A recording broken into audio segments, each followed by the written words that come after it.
प्रिय दर्शकों, आपका स्वागत है। हम सभी को आपको पता है कि इस धरती पर भगवान श्री हरि और ब्रह्मा जी ने 4 युगों की स्थापना की थी, जिसमें सबसे पहला सतयुग, दूसरा त्रेता युग, तीसरा द्वापर युग है और वर्तमान का युग चौथा यानी कि कलयुग चल रहा है। मित्रों, जैसा कि हम जानते हैं, हमारे सभी धर्म ग्रंथों के अनुसार अभी यह कालखंड का चौथा युग यानी कलयुग चल रहा है, जिसे हिंदू धर्म शास्त्रों में सबसे शापित युग बताया गया है। आज के इस प्रस्तुति के माध्यम से हम आपको कलयुग के 5 ऐसे रहस्य बताएंगे जिससे आज का मनुष्य बहुत कुछ सीख सकता है। मित्रों, यह बात उस समय की है जब 5 भाई पांडव महाभारत के युद्ध समाप्ति के बाद वनवास के लिए जा रहे थे। उस समय वनवास जाने से पहले पांडवों ने भगवान श्री कृष्ण से पूछा था, हे कृष्ण, अभी यह द्वापर युग का अंतिम काल चरण चल रहा है, आप हमें बताएं कि आने वाले कलयुग की चाल या गति कैसी होगी। तब भगवान श्री कृष्ण मुस्कुराते हुए कहते हैं, मैं तुम्हें इसका सीधा या सरल उत्तर तो नहीं दे सकता, लेकिन तुम 5 भाई वनवास के जाने से पूर्व एक बार इस धरती का भ्रमण कर लो तथा जो कुछ भी दिखे वह सभी बातें आकर मुझे बताओ। मैं तुम्हें उसका कलयुग में किस प्रकार से प्रभाव रहेगा और किस प्रकार के इंसानों के बर्ताव रहेंगे वह बताऊंगा। मित्रों, उसके बाद 5 भाई वन में चले गए, लेकिन जब वे वन भ्रमंती कर रहे थे तब उन्होंने जो कुछ भी देखा उसे देखकर वे अचंभित रह गए। तो आखिर उन्होंने वन में क्या देखा होगा और श्री कृष्ण ने क्या उत्तर दिया? तो चलिए जानते हैं इस प्रस्तुति के माध्यम से। लेकिन आगे बढ़ने से पहले हमारे चैनल को सब्सक्राइब अवश्य करें। मित्रों, सबसे पहले युधिष्ठिर ने उत्तर दिया, हे वासुदेव, मैंने तो पहली बार 2 सूंड वाला हाथी देखा, ये मेरे लिए तो बहुत आश्चर्यजनक था।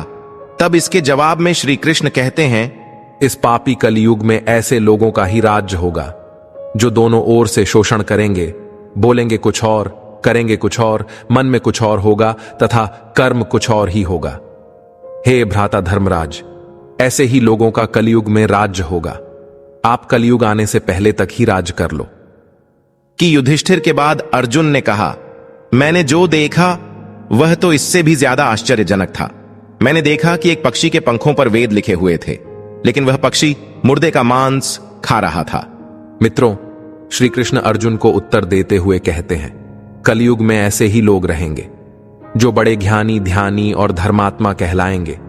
वह ज्ञान की चर्चा तो करेंगे, लेकिन उनका आचरण राक्षसी होगा। वे बड़े पंडित और विद्वान कहलाएंगे, किंतु वह यह देखते रहेंगे कि कौन सा मनुष्य कब मर जाएगा और हमारे नाम अपनी पूरी धन और संपत्ति कर जाए। कलयुग में लोग केवल अपने स्वार्थ के लिए जिएंगे।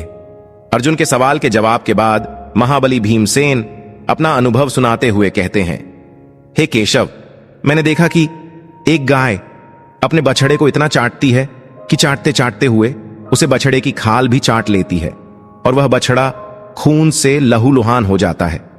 मित्रों, तब श्री कृष्ण कहते हैं, कलयुग का मनुष्य शिशुपाल हो जाएगा।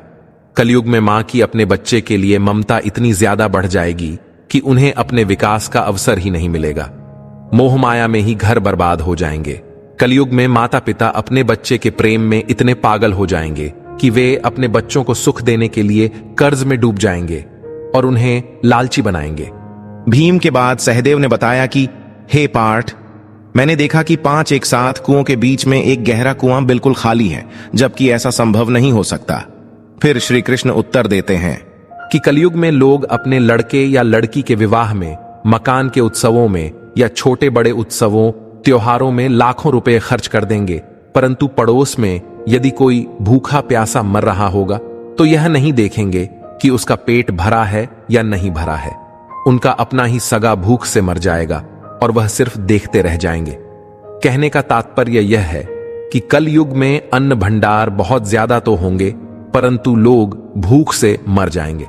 सहदेव के बाद नकुल ने श्री कृष्ण से कहा, हे मधुसूदन, मैंने देखा कि एक बड़ी सी चट्टान पहाड़ से गिरती है और बड़े से बड़ा भी वृक्ष भी उसे रोकने में सक्षम नहीं हो पाता, किंतु वह चट्टान एक छोटे से पौधे से टकराकर वह रुक जाती है। आखिर ऐसा कैसे हुआ? तब श्री कृष्ण कहते हैं, कलयुग में मनुष्य की बुद्धि शिथिल हो जाएगी और उसका जीवन पतन हो जाएगा। उस पतन को धन और बड़े से बड़े सत्ता रूपी वृक्ष भी रोकने में सक्षम नहीं होंगे, किंतु हरि नाम का छोटा सा शब्द बोलने से मनुष्य जीवन का पतन रुक जाएगा। अतः कलयुग में हरिनाम ही मोक्ष का एकमात्र मार्ग होगा। हे पांडवों, इसीलिए आप द्वापर युग के अंत ही राज कर लो, तत्पश्चात वनवास को जाओ। धर्म के अनुसार तुम्हारे लिए यही उचित है। कि तो मित्रों, आशा करते हैं आपको यह जानकारी और कथा अवश्य ही पसंद आई होगी। तो सच्ची श्रद्धा से कमेंट में जय श्री कृष्ण लिखें। आप सभी का धन्यवाद।